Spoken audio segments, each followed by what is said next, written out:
I'm giving thought to leaving the Order, Master Dooku told Palpatine in the windowless room that was the Senator's private study. I can no longer abide the decisions of the Council, and I have to be free to speak my mind about the wretched state of the Republic. Palpatine didn't reply, but thought. Finally. With Darth Maul traveling to Dorvala on his first mission, Palpatine had been preoccupied all afternoon, and now Dooku's disclosure, long anticipated, and yet still something of a surprise. This isn't the first time you've been exasperated with the Council, he said carefully. And it probably won't be the last. Dooku shook his head firmly. Never more than this. Even after Galadron, I've no recourse. Frigid Galadron was years behind him, but for Dooku the incident remained an open wound. A local governor had succeeded in luring the Jedi into a conflict with Mandalorian mercenaries that had left 11 Jedi dead, and the true Mandalorians, largely innocent of the charges that had been leveled against them, wiped out save for one. Since then, and on each occasion he and Palpatine had met, Dooku had begun to look less and less like a Jedi Master, and more like the noble he would have been on his native Sereno.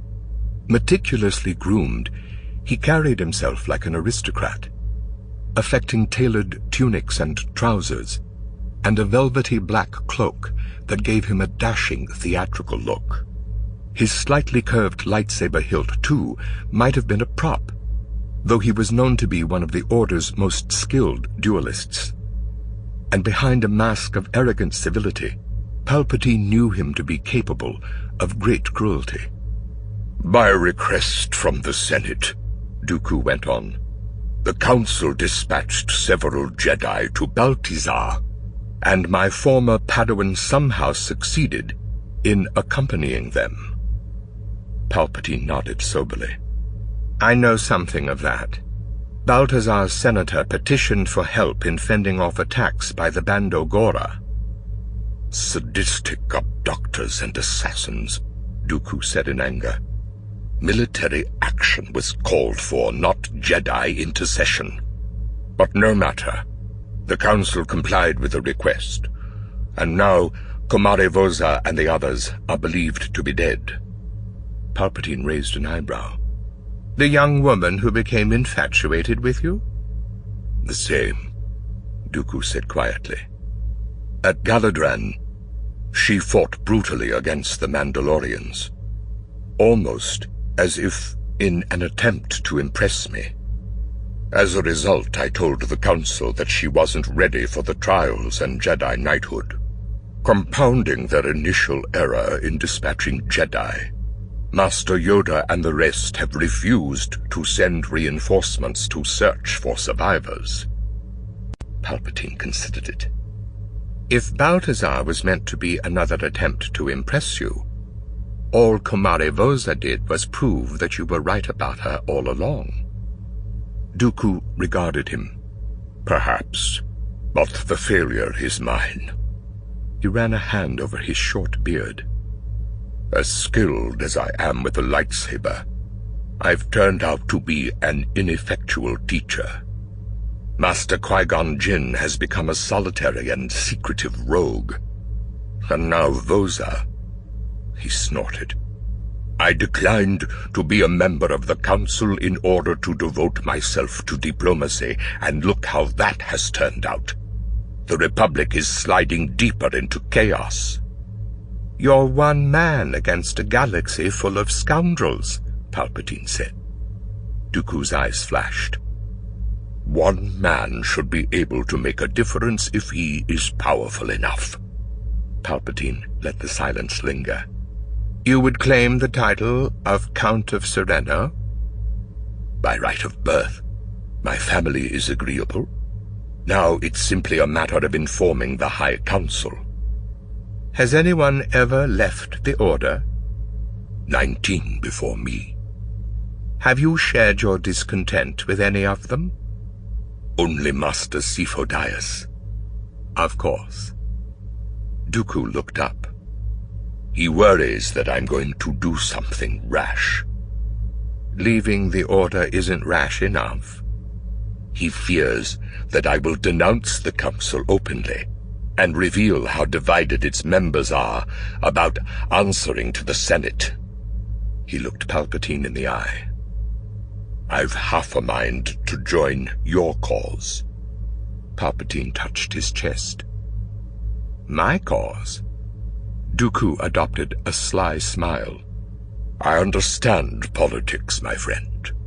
I know that you have to be circumspect about what you say and to whom, but that the disenfranchised worlds of the Outer Rim enjoy any support at all is largely due to you. You speak honestly and you champion the underprivileged, and you may be the only one capable of bringing the Republic back from the brink. Unless, of course, you have been lying to me all these years. Palpatine made light of the remark. Perhaps a few lies of omission. Those I am willing to forgive, Dooku said. Whether or not we become partners in addition to being allies. Palpatine interlocked his hands. It is an interesting notion. We would have to deepen our conversations, become completely honest with each other, bear our innermost thoughts and feelings to determine whether we truly share the same goals. I'm being honest when I tell you that the Republic needs to be torn down and built up again from the ground up. That is a tall order. Tall indeed. It might require a civil war. And how far from that are we now? Dooku fell silent for a moment, then said, The Senate grapples with trying to solve disputes the Jedi often see firsthand. What laws are enacted only follow from our having brought our lightsabers to bear. It was the Jedi who pledged to support the Republic. The Order's place in this is a matter Sifo-Dyas and I have discussed endlessly, Dooku snapped. But the members of the Council are not similarly inclined. They are entrenched in archaic thinking and slow to embrace change. He paused and adopted a sinister look. Don't let yourself be fooled, Palpatine. They see dark times ahead. In fact, they think of little else. That's why they have allowed the Jedi to become involved in parochial conflicts like those at Galadron, Yenchor, and Baltizar, which are like brush fires born of wind-blown embers from a massive blaze just beyond the horizon. But instead of actually rising up against the corruption in the Republic, perhaps disbanding the Senate entirely for a period of time, they have become fixated on prophecy. They await the coming of a prophesized Redeemer who will bring balance to the Force and restore order. A Redeemer? Palpatine stared at him in authentic surprise. You've never alluded to this prophecy? Nor would I now, if I still thought of myself as loyal to the Order. I never considered that the Force needed to be balanced. Dooku's lip curled. The Order interprets the prophecy to mean that the dark tide needs to be stemmed. You don't accept it? Dooku had an answer ready. Here is the truth of it. The Jedi could fulfill the prophecy on their own, if they were willing to unleash the full powers of the Force. The full powers of the Force, Palpatine said. I'm afraid you've lost me. Dooku blew out his breath. Perhaps it's something we can discuss in the future. You've made your decision, then? Dooku nodded. If one more Jedi dies because of indolence on the part of the Republic and moral equivocation on the part of the Council, I will leave the temple and refuse to look back.